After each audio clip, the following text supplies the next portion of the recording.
औद्योगिक क्रांति से पहले 17वीं और 18वीं शताब्दी में यूरोप में फैक्ट्रियों की स्थापना से पहले ही अंतर्राष्ट्रीय बाजार के लिए बड़े पैमाने पर औद्योगिक उत्पादन होने लगा था।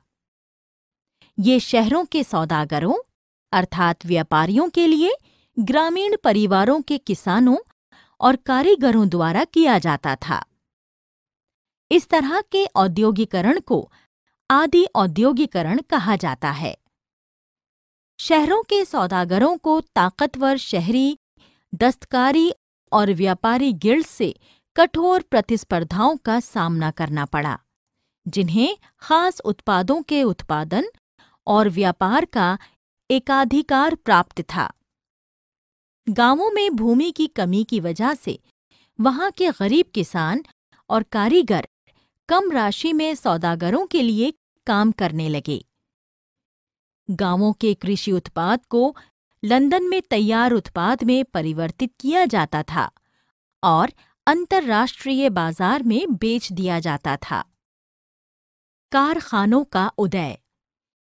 इंग्लैंड में सबसे पहले 1730 के दशक में कारखाने खुले, लेकिन उनकी संख्या में तेजी से इजाफा 18वीं सदी के आखिर में ही हुआ। 18वीं सदी में कई ऐसे आविष्कार हुए जिन्होंने उत्पादन प्रक्रिया के हर चरण की कुशलता बढ़ा दी। प्रति मजदूर उत्पादन बढ़ गया और पहले से ज्यादा मजबूत धागों व रेशों का उत्पादन होने लगा। इस समय रिचर्ड आर्कराइट ने सूती कपड़ा मिल की स्थापना की। उत्पादन का प्रबंधन और निगरानी मिल में एक छत के नीचे अधिक आसान थी। 1787 तक इंग्लैंड द्वारा कच्चे कपास का आयात 220 लाख पौंड तक पहुंच गया। औद्योगिक परिवर्तन की रफ्तार। कपास के अतिरिक्त इंग्लैंड स्टील के निर्यात में अग्रणी था। 1873 तक ब्रिटेन के लोहा और स्टील का निर्यात 7.7 करोड़ पौंड का हो गया था।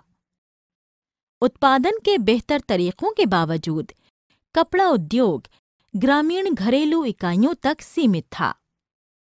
छोटे छोटे आविष्कारों ने परंपरागत उद्योगों के उत्पादन दर में सुधार तो किया, लेकिन नई प्रौद्योगिकियों को लोकप्रिय, स्वीकार्य और वहनीय बनने में काफी समय लग गया।